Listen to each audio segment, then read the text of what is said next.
Olá pessoal, mais um vídeo, vamos diretão, maratona, detonando aqui a mente, não, brincadeira, não, a mente não, mas dá um cansaço, dá um cansaço, mas vamos lá, tô até torto aqui na frente, mas beleza, eu fico torto toda hora mesmo. Então, o tema agora, o assunto desse tema, que ainda continua autocrítica, autoavaliação e mudança de atitude, é a utilização da autocrítica na mudança de atitude como professor. Vamos lá. Isso daqui acaba sendo mais um vídeo de reforço do que um vídeo com assunto novo. Tá? Ele vai sendo um reforço porque eu vou tratar de uma coisa que eu já pincelei em outro momento. Que é o quê? A partir do momento que eu tenho a minha finalidade como educador, eu pensei na onde eu quero alcançar como educador, o que eu considero a finalidade ou o objetivo da educação, e eu tenho trabalho métodos para tentar alcançá-la,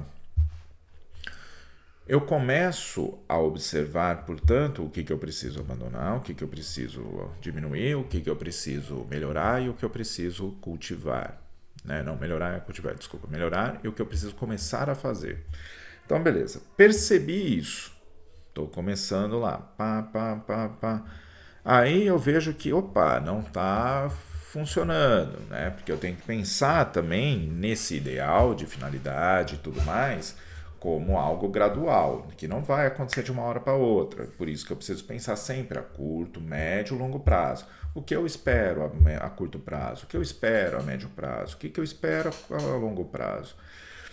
Pensando nisso, conseguindo entender todos esses 4 mecanismos, eu começo a tentar trabalhar em cima. Mas como eu abandono alguma coisa? O abandono de algum tipo de atitude que não está sendo bom é mais relacionado a um autocontrole.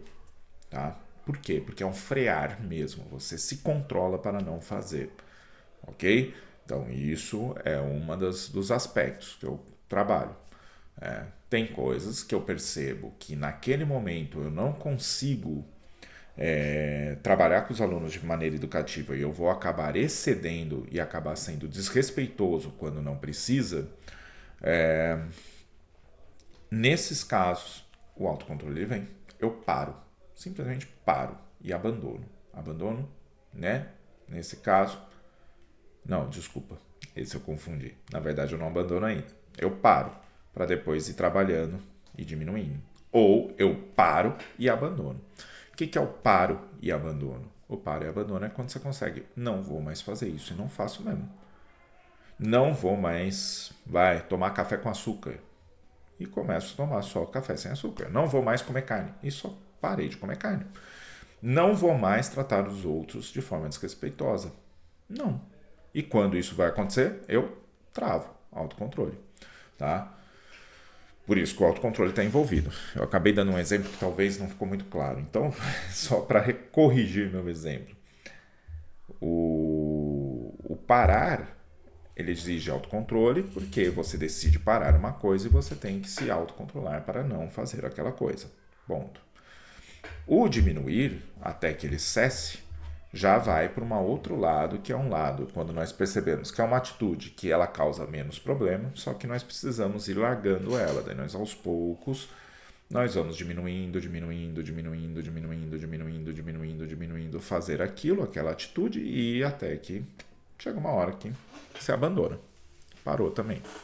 Só que aí houve um abandono gradual e, portanto, é um abandono que daí o autocontrole não é mais tão exigido. Porque foi através de uma compreensão e etc. que era, não dá mais vontade de fazer. E esse, no caso, por exemplo, no exemplo pessoal, é o álcool na minha vida. Beleza? Com o melhorar, você reconhece uma qualidade, você vai cultivando ela. Como você cultiva uma qualidade, de uma atitude? Através de mais atitudes daquele tipo. Quando eu percebo, por exemplo, que eu fiz alguma caca e eu continuo fazendo aquela caca, aquilo vai se intensificando, a familiaridade, a habitualidade de fazer aquilo se torna maior. Por isso que quando o mesmo acontece quando eu percebo que fiz uma coisa legal, uma coisa que é boa, que beneficia a mim e aos outros, então eu continuo tentando praticar aquilo para aquilo aumentar e se tornar um hábito também.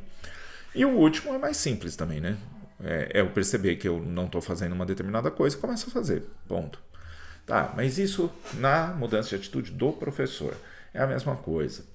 Só que aqui nós temos o contexto da educação. Onde eu quero chegar, o que eu estou fazendo.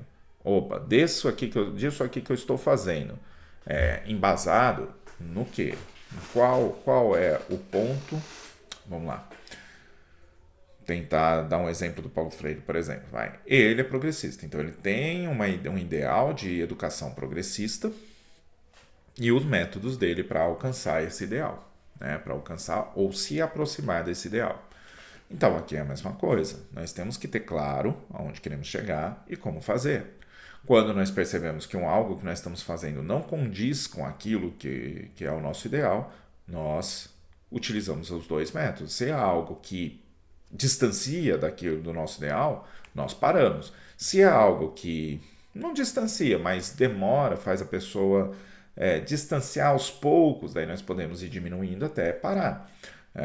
E aquilo que eu faço, que ajuda o aluno a chegar, a se aproximar daquele ideal de educação, eu mantenho essa prática e melhoro ela quando necessário. Né? Melhoro ela quando necessário, porque na verdade ela vai melhorando quando se ela está dando certo, ela vai melhorando aos poucos, porque há uma construção constante, né? Mas de qualquer modo, e se eu percebo que está faltando fazer algo, eu passo a fazer. Basicamente isso. Então não é assim que nós utilizamos dentro da autocrítica, dentro de uma mudança de atitude de um professor. Beleza? Parei por aqui. Até mais.